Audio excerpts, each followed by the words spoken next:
Graça e paz, nós vamos continuar a nossa série de estudos em 1 Pedro. Hoje, 1 Pedro capítulo 2, versos de 1 a 10. Anteriormente nós falamos sobre o amor como a gloriosa virtude dos filhos de Deus. E hoje nós vamos falar sobre o glorioso crescimento dos crentes, o glorioso crescimento dos filhos de Deus. Nós estamos falando sobre glória, pois esta carta é uma carta cheia de glória, de esperança, em meio ao sofrimento. Por isso, Pedro quer trazer ao coração dos crentes este aspecto glorioso da vida cristã, do status que eles têm agora em Cristo Jesus e de como isso é importante para eles glorificarem a Deus em meio ao sofrimento e colocarem a sua esperança na glória futura. Então vamos conferir 3 importantes lições aqui neste início do capítulo 2 de 1 Pedro sobre o nosso crescimento espiritual. Aqui nesses versos iniciais nós vamos ver a importância da palavra de Deus para o nosso crescimento e de como essa palavra aponta para Cristo, fala de Cristo, é a palavra de Cristo, seu conteúdo é Jesus Cristo e de como nós somos conduzidos a Cristo pela palavra, como ele mesmo disse, examinais as Escrituras porque julgais ter nelas a vida eterna e são elas mesmas que testificam de mim. Mas ele também disse, porém vocês não querem vir a mim para ter vida. Nós somos conduzidos a Cristo nas Escrituras. Ele é o verbo que se fez carne, ele é a palavra encarnada. Pedro havia dito que nós nascemos pela palavra. Ele fala do nosso novo nascimento. Nós nascemos espiritualmente pela obra do Espírito Santo em comunhão com a palavra. E agora ele vai falar nos versos iniciais do capítulo 2 sobre o nosso crescimento. Já que nós somos feitos filhos de Deus e como recém-nascidos, agora nós precisamos nos alimentar para o nosso crescimento. E aqui Pedro fala deste alimento como um genuíno leite espiritual. Agora vem o nosso crescimento, o nosso desenvolvimento e amadurecimento na fé. Mas este alimentar tem 3 etapas. Primeiramente, no verso 1, Pedro diz que nós devemos nos despir, nos despojar das velhas práticas. E aqui ele cita alguns pecados. Ou seja, primeiro nós precisamos jogar a dieta ruim fora. Pois é, sabe aquele dia de lixo da academia em que você chuta o balde e come coisas gordurosas, hambúrguer, batata frita? Pois é, isso não existe na vida espiritual. Nós precisamos ter uma dieta correta e equilibrada para termos energia, força, nutrientes necessários para o nosso crescimento espiritual. Então, primeiro nós precisamos jogar fora o alimento estragado, o alimento ruim, o alimento que é perigoso à nossa vida espiritual. Paulo aqui está falando de pecado, de velhas práticas, do nosso velho homem, das nossas velhas paixões, e aqui ele cita algumas, como você pode observar aí no seu texto. É interessante observar que na vida cristã não há neutralidade. Ou nós estamos pecando ou estamos agradando a Deus. Não há como ficar em cima do muro. E para que eu cresça em virtudes cristãs, para que eu cresça à imagem de Cristo, para que cada dia mais eu me pareça com Cristo Jesus em todos os aspectos, como o homem perfeito que Cristo é, sendo o Deus homem, eu preciso me desvencilhar das coisas passadas. Não tem como eu crescer mantendo na minha vida velhas práticas. Então, primeiramente, por um lado, eu abandono essas práticas para adquirir outras. Não há neutralidade. Então, primeiro eu preciso jogar fora a dieta ruim. Mas, em segundo lugar, Pedro aí diz que deve haver um desejo ardente no meu coração pelo genuíno leite espiritual, e que é a palavra de Deus. É interessante porque em outras ocasiões, leite, por exemplo, aos Coríntios, significa um alimento mais fácil dos crentes imaturos ou dos recém-convertidos se alimentarem, que traz a ideia dos princípios elementares da fé, dos princípios básicos, da introdução de alguém na fé cristã. E estes princípios são básicos não por serem menores, não por serem desprezíveis, não por serem algo inferior. São básicos porque são fundamentais, é neste sentido. Eles são o fundamento da fé cristã. São doutrinas fundamentais do cristianismo, o básico que o cristão tem que saber. E em cima disso nós vamos construir aí a nossa fé cristã, nós vamos nos aprofundar neste conhecimento. Mas o cristianismo é isto, ele é simples, mas ao mesmo tempo não é simplista, ele é extremamente profundo. Ele é fácil de qualquer pessoa, mesmo leiga, entender e ser salva, mas ao mesmo tempo ele é tão profundo que nenhum filósofo, nenhum teólogo, por mais articulado que seja, consegue chegar à sua exaustão. Porque estamos falando do ser de Deus, de riquezas eternas e profundas, de um Deus infinito e maravilhoso. Não sei se você já teve filho, mas com certeza já presenciou um bebê faminto, e nós sabemos que chora bastante, né? Até encontrar ali o seio de sua mãe e ser alimentado. E aqui Pedro está dizendo que nós devemos ser como essa criança faminta. Nós devemos chorar pelo leite espiritual. Nós devemos desejar ardentemente, como se isso custasse a nossa própria sobrevivência. Não é à toa que Jesus comparou a palavra de Deus com o nosso pão do dia a dia. Ele disse: não só de pão viverá o homem, mas de toda palavra que procede da boca de Deus.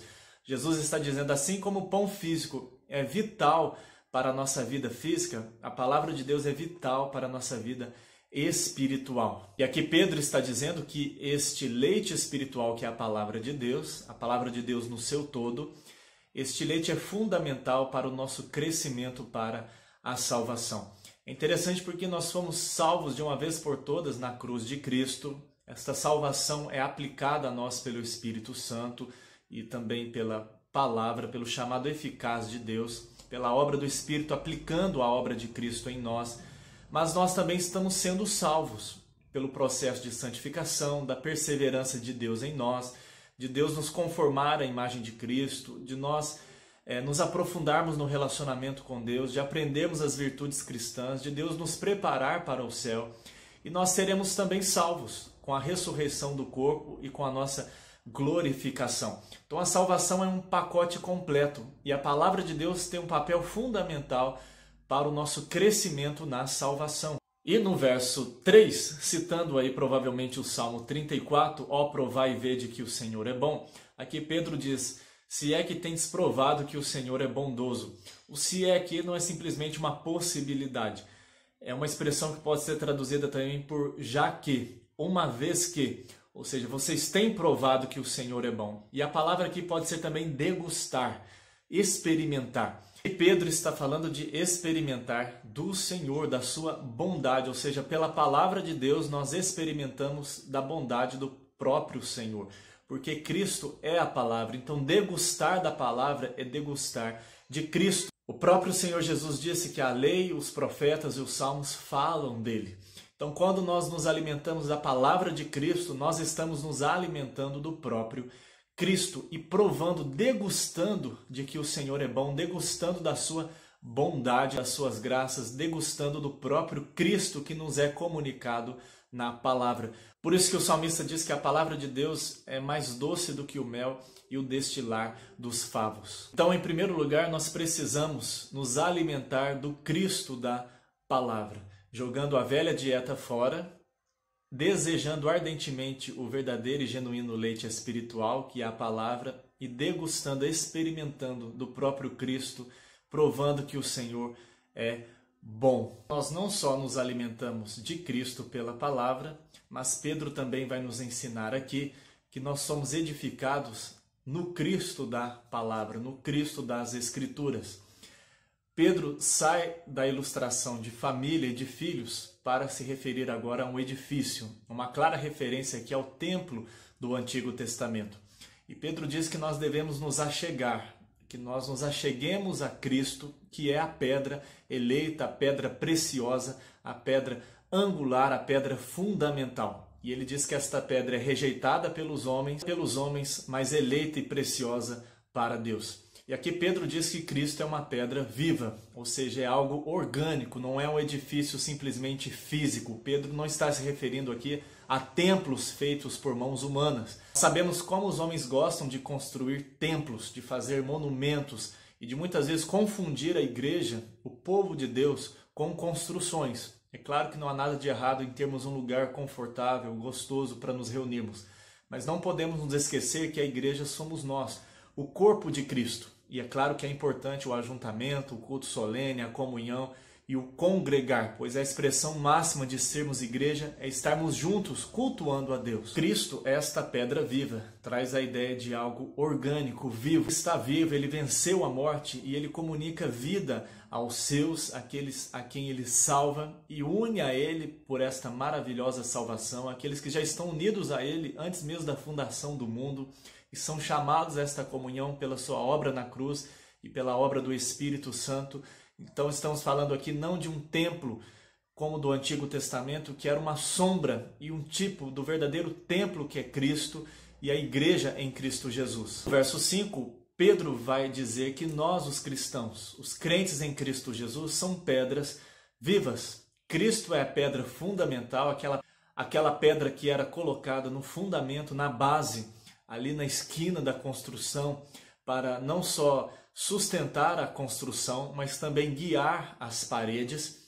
Cristo é esta pedra, pois ele é o fundamento da igreja, tanto na sua pessoa, na sua obra, como também nos seus ensinos. E nós somos pedras vivas. Traz a ideia também de algo orgânico, traz o aspecto também da unidade da igreja. Sobre Cristo, e como Paulo diz em Efésios 2, Cristo e os apóstolos, ou seja, no sentido do ensino dos apóstolos, que é o ensino de Cristo, ou que nós temos hoje a palavra de Deus, o Novo Testamento completo e toda a Escritura.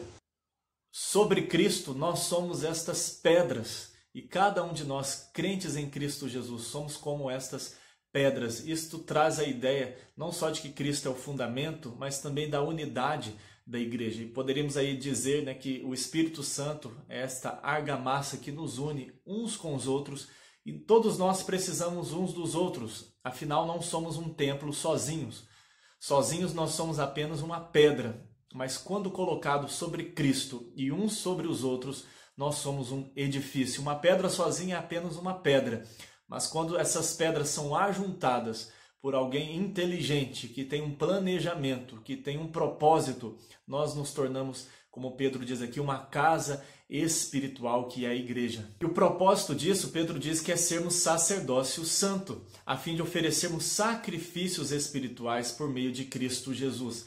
Agora não são mais sacrifícios como no Antigo Testamento, porque aqueles sacrifícios eram tipológicos, eram uma sombra do verdadeiro sacrifício que é Cristo Jesus. Então Cristo tornou obsoleto todo o sistema sacrificial do Antigo Testamento, pois ele cumpriu tudo isso na sua pessoa.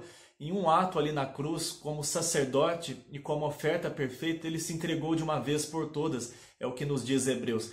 E aliás, Hebreus nos alerta para este grande perigo, pois quando nós queremos voltar a estas práticas, e há muito de elemento judaizante nas igrejas hoje em dia, até igrejas chamadas evangélicas, mas voltar a esta prática não constitui somente um retrocesso, mas pode nos levar até mesmo a uma apostasia, a negarmos a suficiência da obra de Cristo, a queremos lançar um outro fundamento, a queremos fazer algo por obra, ou completar a obra de Cristo, como se precisasse de algum acréscimo. E hoje nós oferecemos sacrifícios espirituais, e quando nós vamos à Bíblia, nós compreendemos bem esses sacrifícios. Significa o nosso louvor, a nossa gratidão, cânticos de louvor, as nossas orações, as ações de graças, o nosso culto de adoração ao nosso Deus. Significa um coração contrito, um coração quebrantado, significa servirmos uns aos outros, usarmos os nossos dons para mútua edificação, significa darmos ouvidos à palavra de Deus, significa um coração contrito, um coração quebrantado, significa servirmos uns aos outros, usarmos os nossos dons para mútua edificação, significa darmos ouvidos à palavra de Deus, uma vida de santidade, né? Um coração entregue, um coração servo, tudo aquilo que fazemos, não só no contexto de culto, mas com a nossa vida, são estes sacrifícios diários de louvor, sacrifícios espirituais, que agora todos nós oferecemos a Deus, tanto no culto público, naquele momento de culto solene, guardando ali os elementos de culto, que Deus requer e ordena de nós no culto público, como também na nossa vida como um culto, em tudo aquilo que fazemos, nós estamos ali como sacerdotes, aonde estivermos, oferecendo sacrifícios espirituais a Deus por meio de Jesus Cristo. Mas Pedro está escrevendo a uma boa parte de leitores ou de ouvintes da sua carta que são judeus convertidos ao cristianismo, embora haja muitos gentios também aqui convertidos. É uma preocupação muito grande de Pedro em basear os seus argumentos na palavra de Deus, nas escrituras que os judeus já tinham. E ele tem feito isso desde o início da sua carta, quando ele mesmo disse que tudo que os profetas do Antigo Testamento proclamaram, na verdade, era o Espírito de Cristo falando de si mesmo através dos profetas, de quem ele era, da sua vinda e da sua obra. Então, tudo que foi anunciado no Antigo Testamento foi Cristo falando através dos profetas pela obra do Espírito Santo acerca de si mesmo. Por isso que nós estamos falando aqui que nós somos edificados sobre o Cristo das Escrituras. Vou citar Isaías 28:16, dizendo que Cristo é esta pedra prometida desde o Antigo Testamento, que Deus coloca em Sião, uma pedra eleita e preciosa, designada por Deus, destinada por Deus, determinada por Deus, e nós sabemos à luz de toda a Bíblia, antes mesmo da fundação do mundo, profetizada pela lei, pelos profetas. Nós vemos aqui o profeta Isaías sendo citado, de que Deus já havia anunciado que Cristo seria colocado como esta pedra, este fundamento precioso, eleita e preciosa. E ele diz, quem nela confiar, quem nela edificar a sua vida, quem nele crer, quem crer neste Cristo que é esta pedra, jamais será envergonhado. A ideia que é de frustrado, decepcionado. Nós podemos confiar a nossa total salvação, a nossa vida em Cristo Jesus, que não vai haver decepção. Agora, se você confiar na sua religiosidade, nas suas boas obras, se você confiar nos seus supostos méritos, na sua suposta justiça, ou confiar em outros mediadores que não existem, ou confiar em ídolos, confiar na sua situação financeira, se você tiver qualquer outro fundamento, diante de Deus você vai se envergonhar, você vai se frustrar, você vai se decepcionar, porque estes fundamentos são palha, eles não são nada, eles são totalmente frágeis. Por isso que Jesus diz, aquele que ouve a minha palavra e pratica é comparado a um homem que edificou a sua casa sobre a rocha. Mas fora disso, até ouve, mas não crê e não pratica, é comparado a um homem que construiu a sua casa sobre a areia ou sobre a lama. Vem a chuva e a tempestade sobre as duas casas, mas a que permanecerá de pé é aquela casa construída sobre a rocha. Então qualquer outro fundamento que não seja Cristo não permanecerá nesta vida e nem diante do juízo final. Pois a única justiça que Deus aceita para a salvação é a de Cristo Jesus, que é uma justiça perfeita. Ainda nos versos 7 e 8, Pedro vai fundamentar o seu argumento no Salmo 118 e em Isaías 8, mostrando mais uma vez que Cristo não é uma novidade, não é uma nova doutrina, não é uma invenção, mas o cristianismo é uma continuidade ou cumprimento do verdadeiro judaísmo do Antigo Testamento. E ele vai dizer que esse Cristo foi profetizado e ele seria colocado como esta pedra angular, preciosa para aqueles que creem. Mas Pedro vai dizer que algo extremamente importante, de que Cristo não é somente uma rocha de salvação, não é somente uma rocha eleita para fundamentar os crentes, a nossa vida, a nossa salvação, mas ele também é colocado ali como uma rocha de ofensa, como uma pedra de tropeço. E interessante aqui nós vemos também duas verdades que caminham juntas e não podem ser negadas, embora elas muitas vezes não encaixem na nossa mente perfeitamente. Mas aqui estamos falando da mente divina, dos planos eternos de Deus. E nós queremos compreender totalmente a Deus. Seria como querer colocar todas as águas do oceano em um copo de água. Mesmo que Deus nos explicasse tudo, nós não iríamos entender, porque a nossa mente é finita. E é claro que Deus não nos deve explicações, mas nós confiamos no seu caráter, que é bom, ele é justo, ele é reto em todos os seus caminhos. Mas aqui Pedro está dizendo que Cristo foi colocado como uma rocha de ofensa, como uma pedra de tropeço.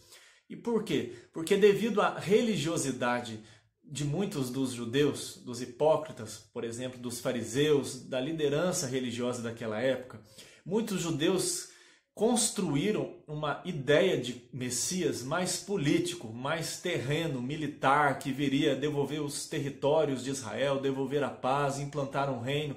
Nós vemos isso muito no ministério de Jesus Cristo. E eles criaram dentro ali da revelação de Deus uma religiosidade própria, muito marcada pelo legalismo, pela hipocrisia. E muitas vezes fizeram vários acréscimos à palavra de Deus ou interpretavam as Escrituras de maneira distorcida ao seu bel prazer. É tanto que eles eram muito criteriosos, muito zelosos com práticas externas, com jejuns, com circuncisão, com práticas sacrificiais e tudo mais, mas tropeçaram no ponto central das Escrituras, que é Jesus Cristo. Eles não compreenderam a mensagem central de todo o Antigo Testamento, que é conduzir as pessoas a Cristo, como diz Paulo em Gálatas, que as Escrituras são como um aio para nos conduzir a Cristo Jesus, são como aquele tutor para nos conduzir a Jesus Cristo. Mas ao negar a Cristo, eles acabam tropeçando no próprio Cristo. É como se Cristo estivesse ali sempre diante deles, mas como eles não reconheceram a Cristo, eles acabam tropeçando em Cristo por não enxergarem Cristo nas Escrituras. E este Cristo que é tanto rocha de salvação, para aqueles que negam a Cristo, não enxergam a Cristo, pela maldade do coração, pela hipocrisia, pelo senso de justiça própria, pelo orgulho do coração, pela religiosidade, por pensarem que podem cumprir a lei por si mesmos, que não precisam de uma redenção completa, que a sua própria justiça pode comprar o favor de Deus. Estas pessoas tropeçavam em Cristo Jesus, que estava ali diante deles. Então Cristo é tanto uma rocha de salvação como uma rocha que esmaga. Verso 8, observe aí que Pedro vai dizer que são estes os que tropeçam na palavra. Ou seja, eles têm a palavra de Cristo, mas eles tropeçam na palavra. Ao mesmo tempo, Pedro vai aqui dizer que para isto mesmo eles foram postos. Então nós vemos aqui a soberania de Deus, Deus no controle absoluto de todas estas coisas, Deus escolhendo um povo para a salvação, por pura graça e misericórdia em Cristo Jesus, e Deus também aplicando o juízo a homens pecadores que merecem o seu juízo, como todo ser humano merece, pois somos salvos somente pela graça. Deus nunca é incoerente ou injusto, porque Ele é plenamente justo ao aplicar a sua justiça e o juízo aos pecadores, e quando Ele salva exclusivamente pela graça. E Ele é justo porque os pecados destes que Ele salva foram punidos em Cristo Jesus. Cristo satisfez a justiça de Deus e pagou o preço dos nossos pecados.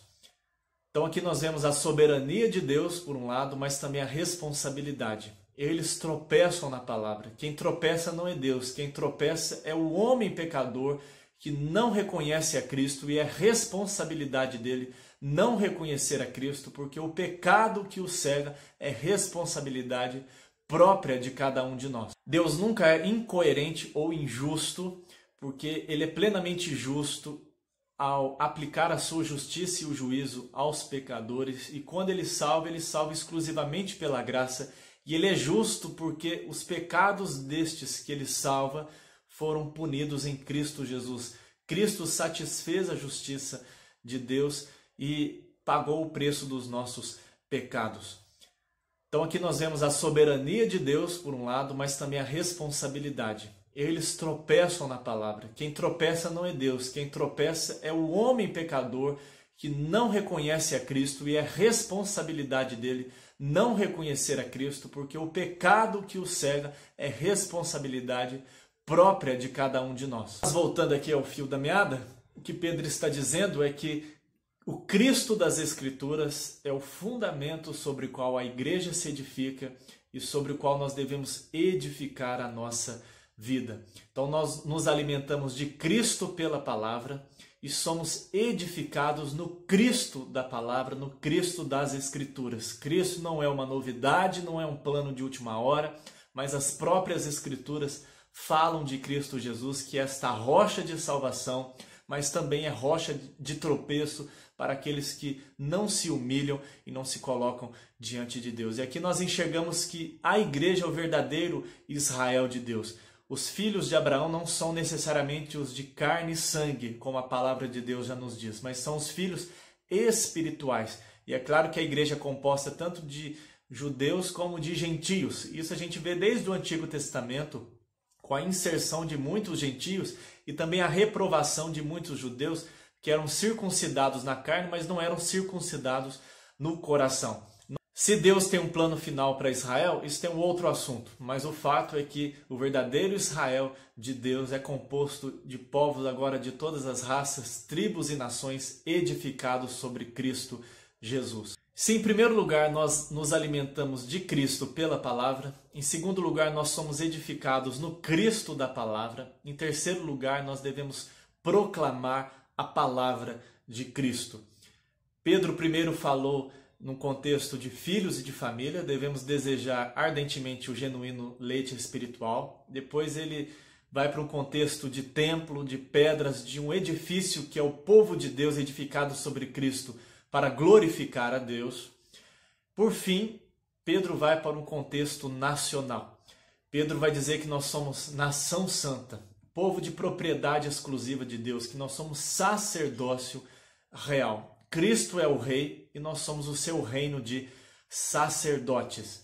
E Pedro vai dizer, e antes nós não éramos povo. Pedro vai dizer que antes nós não éramos povo, nós não tínhamos identidade. Aqui Pedro está relembrando o Egito, quando o povo era escravo de uma nação pagã. E é interessante porque em Êxodo 12, quando Deus vai instituir a Páscoa, a libertação do povo ali do Egito, é a primeira vez em que aquele povo é chamado de assembleia, de congregação. Deus diz assim, falai a toda a congregação de Israel. Ali o povo é chamado desta congregação, desta assembleia, deste ajuntamento solene. E Cristo também chamou o seu povo de igreja, de eclesia. O sentido é aqueles que são convocados para uma assembleia pública, que são ajuntados em praça pública para ouvirem ali as instruções do governador, para uma assembleia, para um ajuntamento. E aqui Pedro está dizendo que antes nós não éramos povo, nós estávamos dispersos, éramos inimigos de Deus, inimigos uns dos outros, vivíamos de maneira egoísta, cada um buscando o seu próprio interesse, éramos escravos do pecado. Paulo vai dizer em Colossenses 1,13 que ele nos libertou do império das trevas e nos transportou para o reino do Filho do seu amor.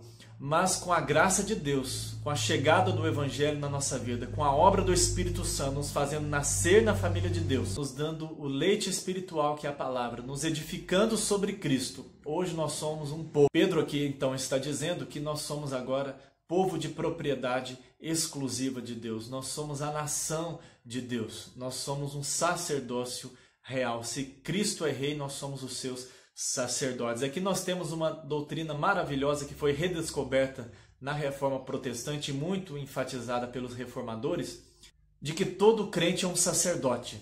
É claro que Deus traz vocações à sua igreja, uma liderança à sua igreja, presbíteros, pastores, diáconos para liderar o seu povo. Pedro está dizendo aqui que o único mediador entre nós e Deus é Jesus Cristo. Nós não podemos e nem devemos colocar nenhum outro homem, ou seja, o que for entre nós e Deus. Nós podemos ir diretamente a Deus por Jesus Cristo, que é o sumo sacerdote. E todos nós hoje somos convocados a servir a Deus com os nossos dons e talentos para mutuamente nos edificarmos. Então a igreja é um sacerdócio real. Então todos os crentes ali têm uma missão e todos nós oferecemos culto a Deus, todos nós glorificamos a Deus, adoramos a Deus, louvamos a Deus. Não existem mais aquelas classes no Antigo Testamento, mas todos nós agora em Cristo podemos e devemos servir a Deus e sermos estes sacerdotes que oferecem sacrifícios espirituais a Deus. Agora sim, em Cristo nós temos uma nova identidade, nós temos uma nova cidadania e aguardamos uma pátria celestial. Agora nós somos povo de Deus. E com uma finalidade, Pedro diz que nós devemos proclamar as virtudes daquele que nos chamou das trevas para a sua maravilhosa luz. Então nós somos chamados, exortados a proclamarmos as virtudes de Cristo Jesus, as virtudes divinas, as virtudes deste Deus triuno. Nós somos chamados a anunciar os atributos de Deus, a sua obra, os seus feitos redentivos, a glorificar a Deus, proclamando quem Ele é. Aquilo que Israel, em grande parte, falhou em fazer. Deus colocou Israel, formou Israel, escolheu a nação de Israel, plantou Israel praticamente no centro conhecido do mundo daquela época para ser luz para os outros povos, para que Deus se revelasse através de Israel e através de Israel viesse conhecimento de Deus às nações pagãs. Mas Israel caiu no orgulho, Israel se fechou, Israel se sentiu privilegiado, Israel inflou seu coração, se achando mais justo do que os outros e muitas vezes falhou na sua missão, muitas vezes se esqueceu de Deus, caiu em idolatria, copiou os pagãos e tropeçou na rocha que é Cristo Jesus. Mas agora a Igreja de Cristo é chamada a esta missão gloriosa de proclamar a palavra de Deus, a palavra de Cristo, porque agora nós alcançamos misericórdia, nós alcançamos favor de Deus e graça. O glorioso crescimento dos filhos de Deus. Nós devemos nos alimentar de Cristo pela palavra, nós devemos nos edificar no Cristo da palavra e devemos proclamar a palavra de Cristo. Que bênção, porque você nasceu de novo. Maravilha que pela obra de Deus nós nascemos de novo e temos este genuíno leite espiritual. Que bênção que Deus nos colocou sobre a rocha que é Cristo Jesus e nos salvou. E Ele tem nos edificado. É o que Pedro vai dizer no final da sua carta, que Ele mesmo há de nos firmar, fundamentar, fortificar.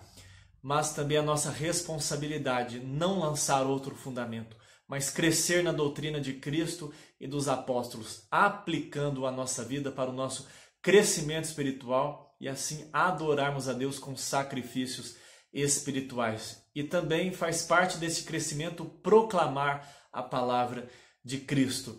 Creio que este é um dos últimos, se não o último estágio do discipulado, né? Primeiro nós nascemos na fé, depois nós crescemos com o leite, nós edificamos a nossa vida para a maturidade cristã em Cristo, mas isto visa o proclamar, né? O discípulo deve fazer mais discípulos, ovelha gera ovelha, nós devemos agora proclamar.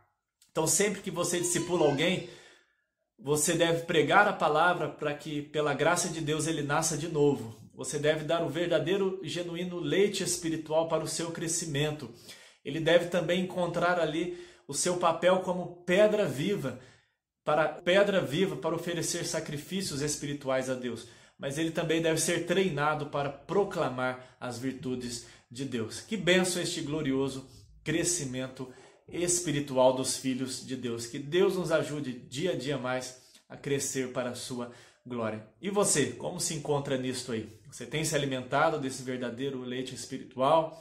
Você tem edificado a sua vida em Cristo? Você está fundamentado na rocha que é Cristo? Você tem proclamado a palavra de Cristo?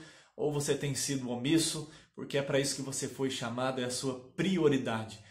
Ele nos chamou das trevas para a maravilhosa luz, para nós proclamarmos as suas virtudes. Deus te abençoe, um abraço.